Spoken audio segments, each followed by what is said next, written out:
আসসালামু আলাইকুম ওয়া রাহমাতুল্লাহি ওয়া বারাকাতুহু।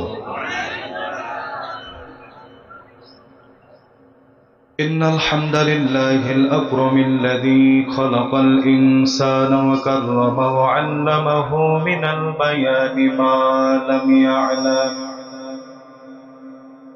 ফাসুবহানাল্লাযী লা ইউহসা ইমতিনালুহু বিল লিসানি ওয়ালা বিল কলাম। نشهد أن لا إله إلا الله وحده لا شريك له ونشهد أن سيدنا وحبيبنا ومولانا محمدا عبده ورسوله الذي أرسله بالحق بشيرا ونذيرا وداعيا إلى الله بإذنه وسراجا وقمرا منيرا فقد قال الله تعالى في كلامه المجيد وفي فرقانه الحميد সকলে আমার সাথে পড়েন আউযু বিল্লাহি মিনাশ শাইতানির রাজীম বিসমিল্লাহির রাহমানির রহিম اليوم نختم على أفواههم وتكلمنا أيديهم وتشهد أرجلهم بما كانوا يكسبون وقال تعالى في شان حبيبه إن الله وملائكته يصلون على النبي يا أيها الذين آمنوا صلوا عليه وسلموا تسليما আমরা সকলে দরুদ ইব্রাহিম পড়ি اللهم صل على محمد وعلى آل محمد كما صليت على إبراهيم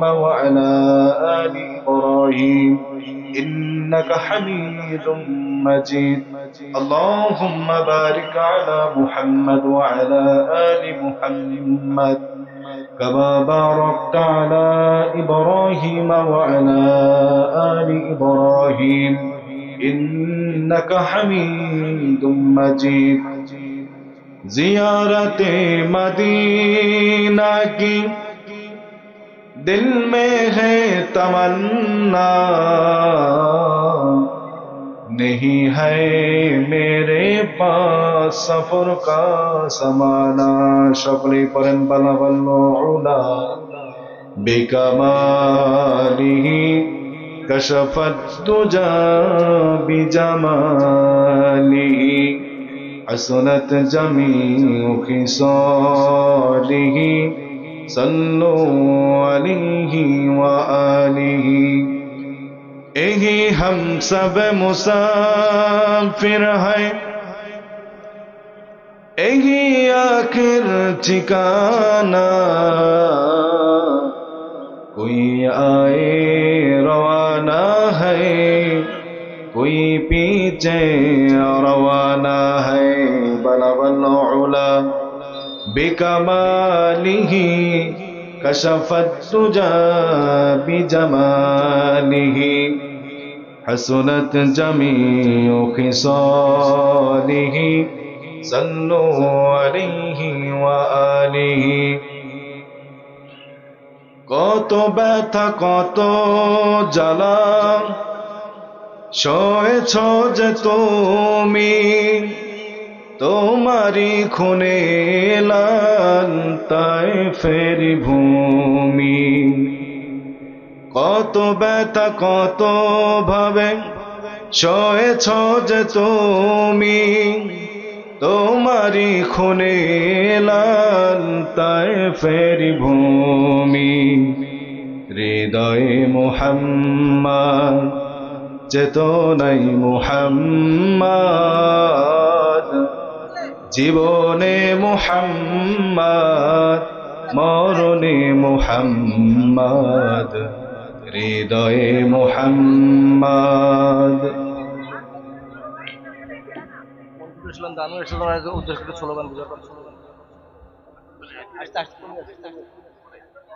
আলহামদুলিল্লাহ, ইতিমধ্যে আমাদের মাঝে মাহফিলের প্রধান অতিথি আলহাজ মনসুরুল ইসলাম দানু সাহেব উপস্থিত হয়েছেন। আমরা সকলেই পড়ছি আলহামদুলিল্লাহ।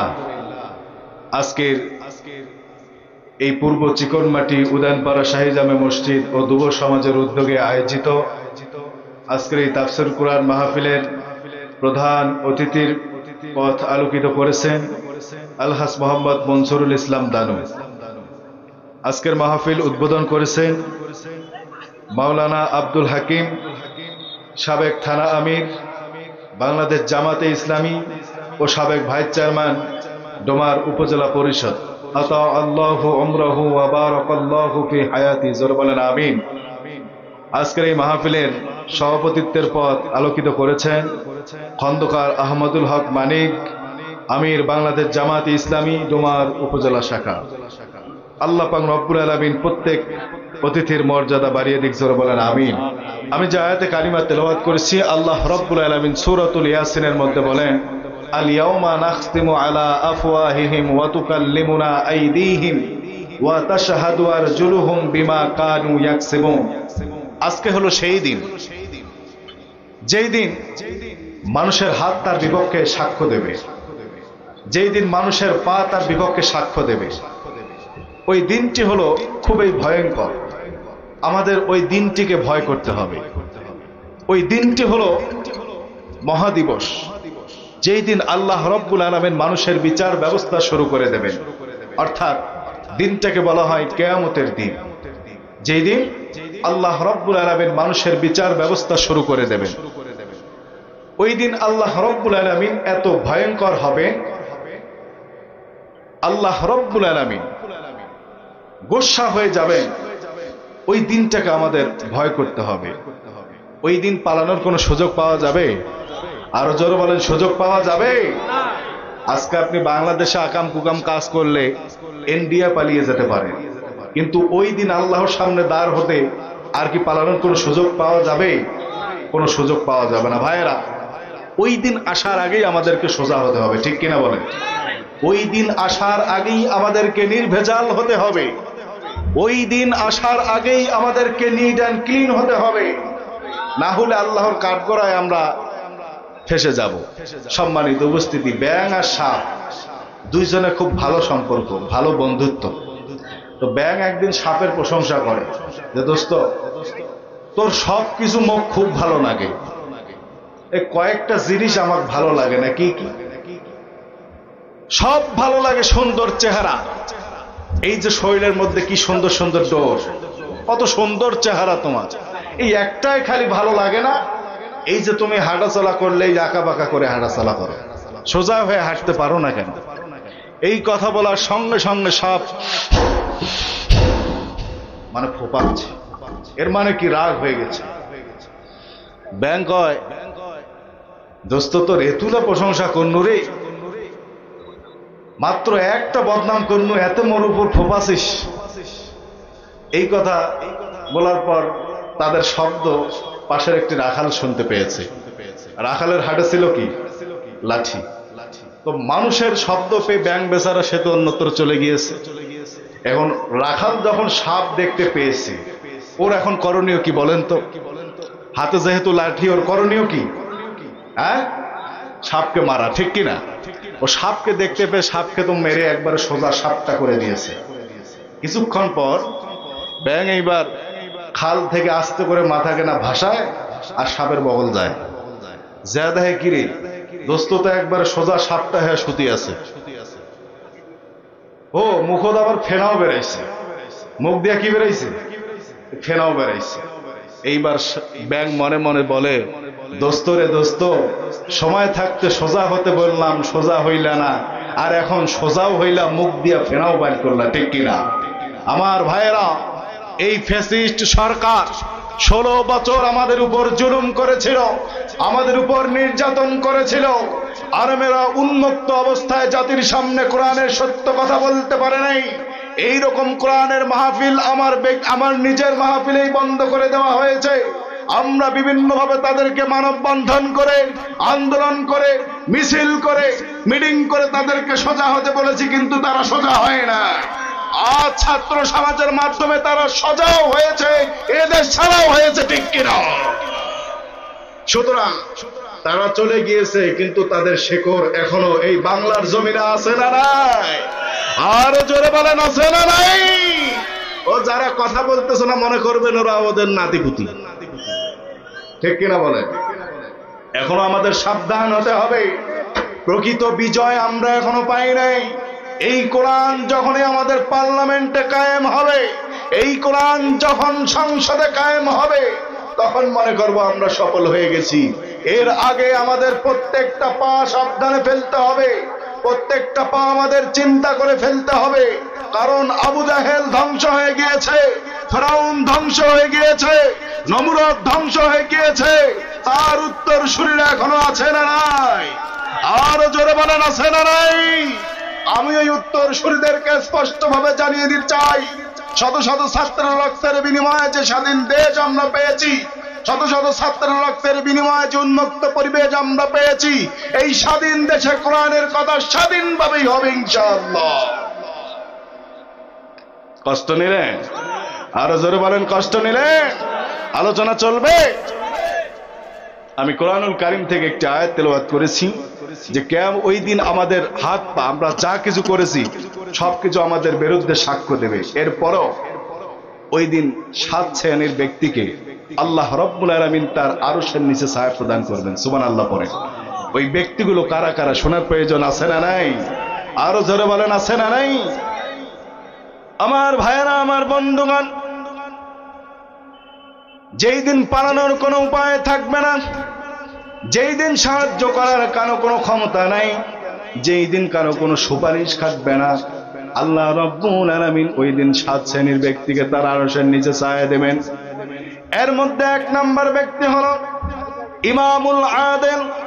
1 নম্বর ব্যক্তি হলো ন্যায়পরায়ণ শাসক, যেই শাসকটা তার জীবনে ন্যায় ছিল, তার শাসনকালে ইনসাফ ভিত্তিক বিচার ব্যবস্থা কায়েম করেছে। এই সমস্ত নেতাদেরকে আল্লাহ রব্বুল আলামিন তার আরশের নিচে ছায়া দেবেন। ভাইরা আমার, আমরা ইমাম মানে মনে করি যে মসজিদে যে নামাজ পড়াইলো, আমার বাসায় মিলাদের আয়োজন করলাম, মিলাদ পড়াইলো, এর নাম মনে হয় ইমাম, ঠিক কিনা বলেন? আমরা আমাদের সমাজে আমরা ইমাম মানে এটাই মনে করি, কিন্তু না, এর নাম ইমাম নয়। ইমাম হলো একজন শাসককে বলা হয় ইমাম মানে হলো একজন নেতা, যিনি আপনাকে শাসন করে, যার অধীনে আপনি চলেন, তিনি হলো ইমাম। আপনার পরিবারে আপনি একজন ইমাম।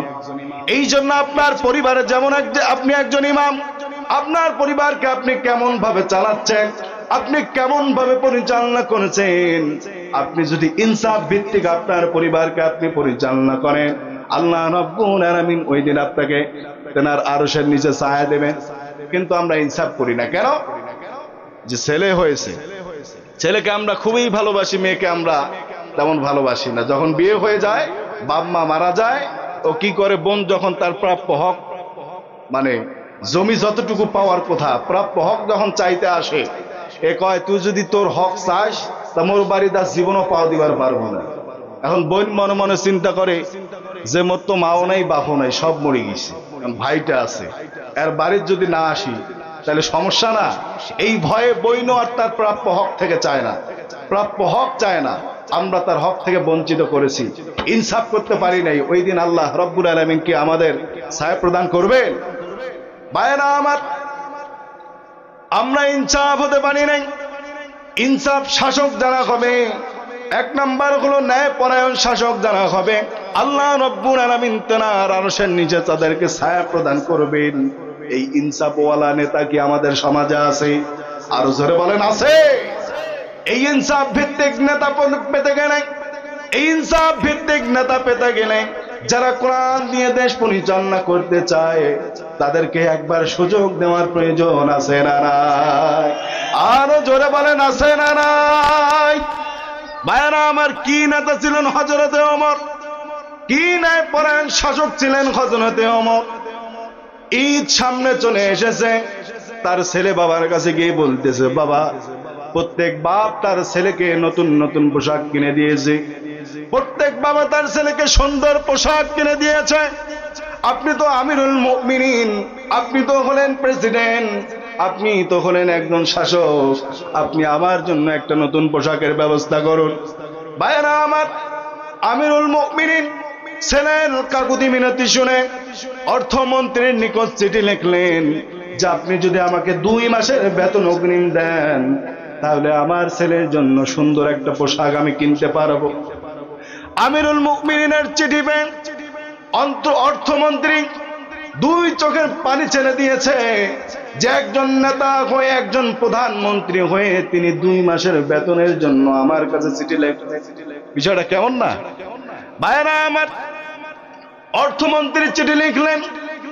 অর্থমন্ত্রীর চিঠি যখন আমিরুল মুমিনিন হযরত ওমর পড়লেন, 2 চোখ নিয়ে যেন বৃষ্টির মতো পানি প্রবাহিত হয়, আর মনে মনে আল্লাহর কাছে বলে, আল্লাহ, এতদিনে একটা ন্যায়পরায়ণ অর্থমন্ত্রী পেয়েছি, যার কারণে তোমার কাছে আমার কোনো জবাবদিহিতা করতে হবে না। অর্থমন্ত্রীর চিঠির মধ্যে কি লিখলেন? আমিরুল মুমিনিন, আমি আপনাকে 2 মাসের বেতন অগ্রিম দিয়ে দিব, কিন্তু এর আগে 2টা শর্ত আমাকে দিতে হবে। কথা বলেন কয়টা? আর জোরে বলেন কয়টা? 2টা শর্ত দিতে হবে। 1 নাম্বার শর্ত হলো, আপনি 2 মাসের বেতন যে অগ্রিম চাচ্ছেন, এই 2 মাস আপনি প্রধানমন্ত্রী হয়ে থাকবেন কিনা।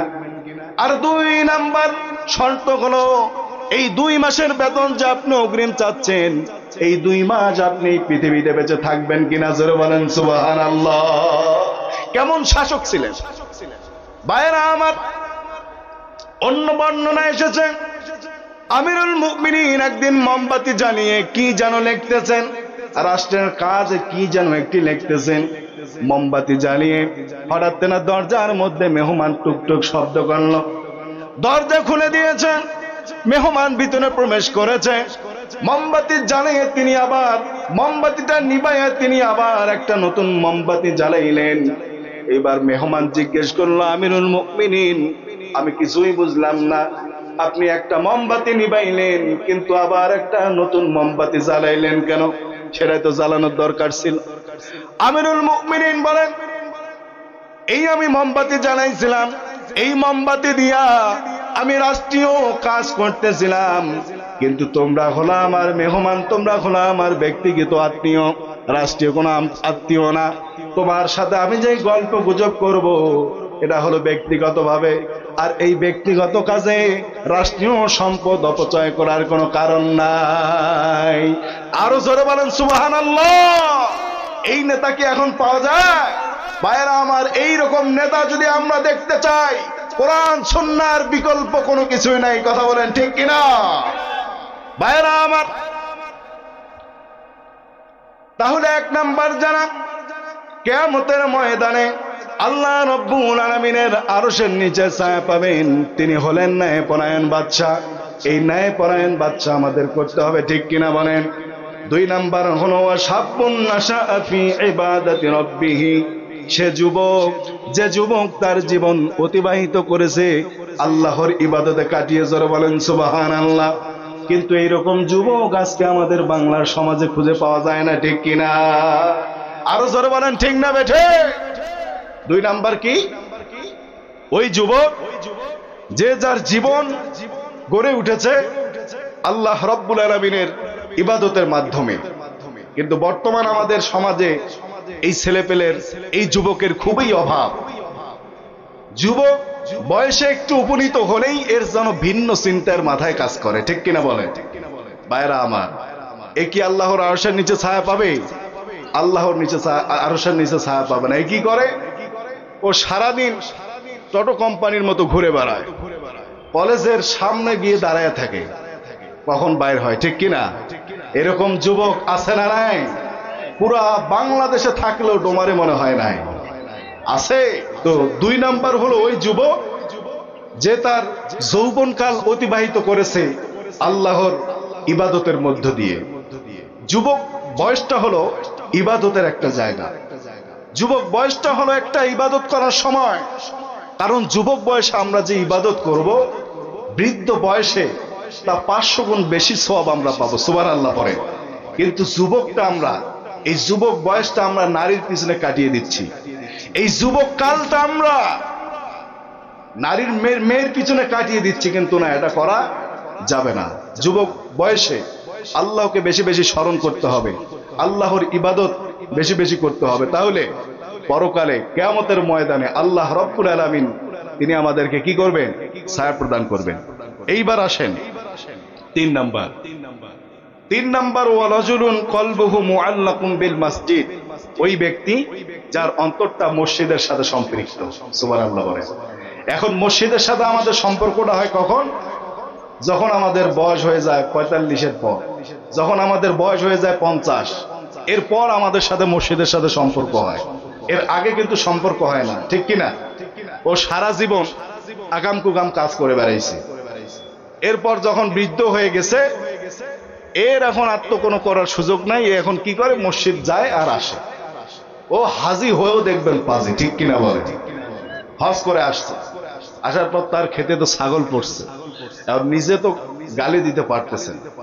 এ এখন বলতেছে যে আমার ছেলে আসুক, যেখানকার ছাগল সেখানে গিয়ে ঢুকাই দিয়ে আসবে। জোরে বলেন নাউজুবিল্লাহ। এরকম হাজি আছে না নাই? আরো জোরে বলেন আছে না নাই? ভাইরা আমার, 3 নাম্বার হলো রাজুলুন কলবুহু মুআল্লাকুম বিল মসজিদ, যার অন্তরটা মসজিদের সাথে সম্পৃক্ত থাকবে। এখন মসজিদের সাথে সম্পৃক্ত রাখার অর্থ হলো নামাজ পড়তে হবে। আল্লাহ রাব্বুল আলামিন বলেন, নামাজ পড়ার সঙ্গে সঙ্গে আমাদের মসজিদের সাথে একটা সম্পর্ক হয়ে যাবে।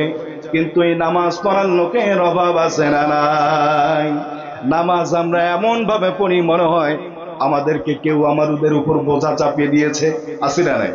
নেতার সামনে একজন, আপনি যখন যাবেন নেতার সামনে গিয়ে বেশ খুব সুন্দরভাবে একটা মানে একটা পজিশন নিয়ে আপনি বসবেন, অন্য কোনো কথা নাই, শুধু নেতার প্রশংসা আর নেতার প্রশংসা।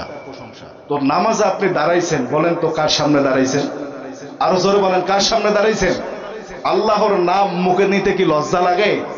কার সামনে দাঁড়াইছেন? আল্লাহর সামনে দাঁড়াইছেন। তাহলে যিনি নেতার নেতা, যিনি বাদশার বাদশা, তার সামনে দাঁড়িয়ে আপনি আরেকজনের কথা চিন্তা করতেছেন, আপনি তো টাটকা মুনাফিক, ঠিক কিনা? ভাইরা আমার, এই জন্য নামাজ আদায় করতে হবে। নামাজ আদায়ের সাথে সাথে মসজিদের সাথে আমাদের সম্পর্ক হয়ে যাবে। আর নামাজের শিক্ষা সমূহ প্রত্যেকটা কর্মকাণ্ডে আমাদের বাস্তবায়ন করতে হবে। নামাজে শিক্ষা আছে না নাই? আরো জোরে জোরে বলেন, নামাজে শিক্ষা আছে না নাই? আমরা মনে করি এই যে সেজদা দিলাম, এই যে দোয়া করলাম, এটাই মনে হয় শেষ, কিন্তু না, এর শিক্ষা সমূহ প্রত্যেকটা জীবনে বাস্তবায়ন করা লাগবে। নামাজের মধ্যে শিক্ষা হলো কেমন? এই যে নামাজ পড়ানোর জন্য যখন আপনি ইমাম নিয়োগ দেন, এই ইমামকে আপনি যে কাউকে নিয়োগ দেবেন নাকি? যার দাড়ি নেই, যার টুপি নেই, তাকে কি আপনি ইমাম বানাবেন? আরো জোরে বলেন, তাকে কি ইমাম বানাবেন? ভাইয়েরা আমার, যে সুদ খায় তাকে কি আপনি আপনার এলাকার মসজিদের ইমাম বানাবেন? তাকে আমরা ইমাম বানাবো না। আমরা ইমাম বানাবো এমন একজন ব্যক্তিকে, যেই ব্যক্তিটার চরিত্র হবে মহাচরিত্রের অধিকারী, যেই ব্যক্তিটার চরিত্র খুবই সুন্দর, যেই ব্যক্তিটার সাথে কারো কোনো লেনাদেনার কোনো ঘাটতি নাই, যেই ব্যক্তিটা সুদারু নয়, এইরকম একটা ব্যক্তিকে আমরা ইমাম বানাই। কিন্তু একটা ইমাম কয়জন মানুষের ইমামতি করে? আরো জোরে বলেন, কয়জন? একটা জামাতে 100 লোক, 200 লোক, হয় 300 লোক, 500 ধরলাম। কিন্তু একজন চেয়ারম্যান, তিনিও কিন্তু ইমাম, তিনি কতগুলো মানুষকে পরিচালনা করবেন। এই ইমামের মতো চারিত্রিক ভূষণ দিয়া, এই ইমামের মতো যাচাই বাছাই করে একটা চেয়ারম্যানকে যদি আমরা নির্বাচন করতাম, তাহলে আমাদের সমাজে গরিবরা তাদের হক থেকে বঞ্চিত হতো না, ঠিক কিনা? আমার ভাইয়েরা, আমার বন্ধুগণ, এরপরে কি হয়? ইমাম যখন নামাজ পড়াইলেন, সূরার মধ্যে যদি একটু ভুল করেন, সূরার মধ্যে ভুল করার সঙ্গে সঙ্গে আপনি লোকমা দিয়ে দিলেন, প্রথমবার ভুল করলেন। আলহামদুলিল্লাহি রাব্বিল আলামিন আর রহমানির রহিম মালিকি ইয়াউমিদ্দিন ইহদিনাস সিরাতাল মুস্তাকিম সিরাতাল লাযীনা আন'আমতা আলাইহিম গায়রিল মাগদুবি আলাইহিম ওয়ালাদ-দাল্লিন।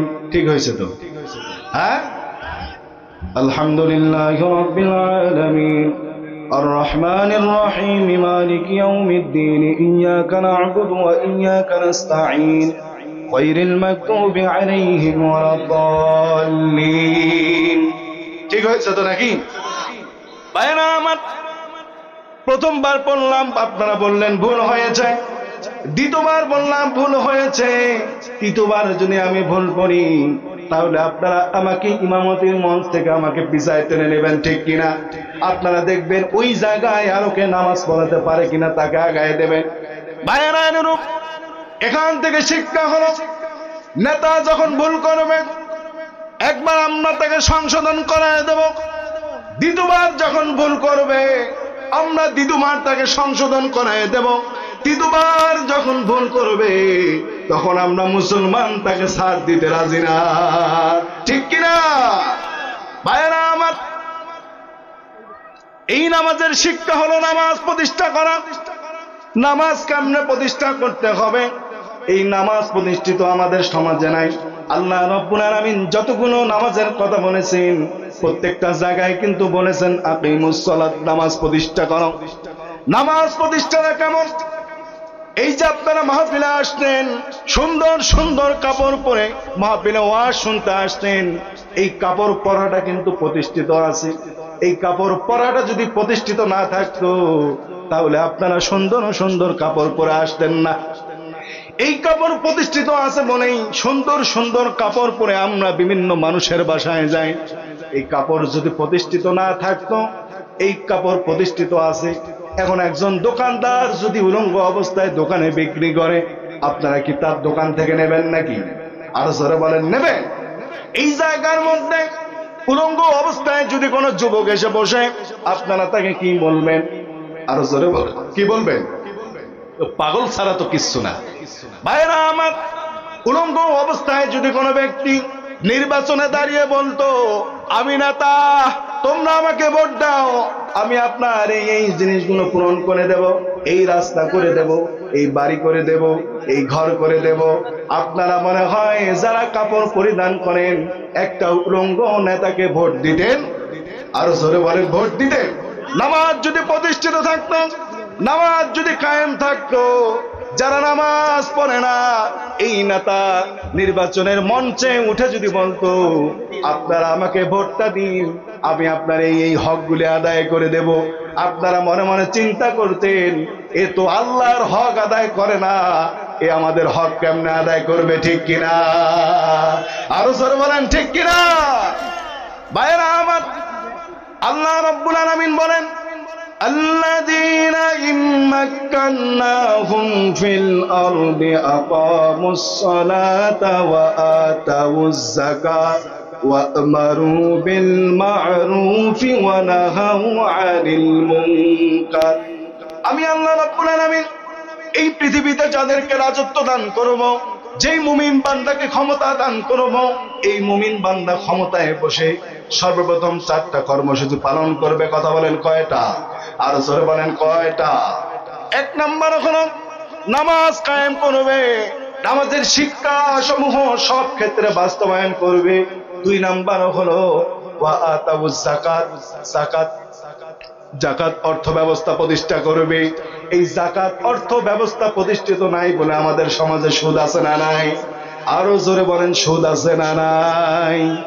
এত দুঃখ রাখবো কোথায়, রাখার জায়গা নাই বাইরে, এত দুঃখ রাখবো কোথায়, রাখার জায়গা নাই। আমাদেরই কপালেতে শান্তি বুঝি নাই ভাইরে, আমাদেরই কপালেতে শান্তি বুঝি নাই। 5 ওয়াক্ত নামাজ পড়ে কপাল তার দাগ, মক্কাতে যায় নামের আগে লাগায় হাজি সাহেব।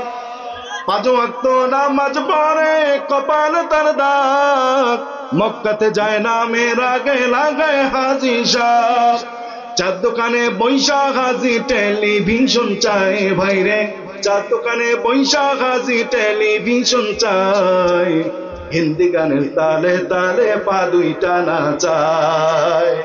এত দুঃখ রাখবো কোথায় রাখার জায়গা নাই ভাইরে, এত দুঃখ রাখবো কোথায় রাখার জায়গা নাই, আমাদের কপালেতে শান্তি বুঝি নাই। সুদে ঘুষে জীবন কাটায় করে দুর্নীতি, এমন লোক হয় যদি মসজিদের সভাপতি। ঠিক কিনা? এই সুদারু সভাপতি আমাদের সমাজে আছে না? না, যেটা বলবে না মনে হয় ওর এলাকাতে নাই। ও সব মসজিদ ভরে গেছে, দেখবেন ওর সুদারু হলো ওর কমিটি, ও সুদারু হলো ওর সভাপতি, ও সুদারু হলো ওর সেক্রেটারি। আছে না নাই? সুদে ঘুষে জীবন কাটায় করে দুর্নীতি, এমন লোক হয় যদি মসজিদের সভাপতি। সুদের কথা বললে মোল্লার চাকরিটা যে নাই ভাইরে, কথা বলেন। ও সুদের কথা যখন ইমাম বলে পরের দিন দেখেন ওরা চাকরি থাকে না। ঠিক কিনা বলে? সুদের কথা বললে মোল্লার চাকরিটা যে নাই, আমাদের কপালেতে শান্তি বুঝি নাই। ছোট বড় নাই ভেদাভেদ, কোথায় মান সম্মান, বাপের সমান মুরব্বিকে করছে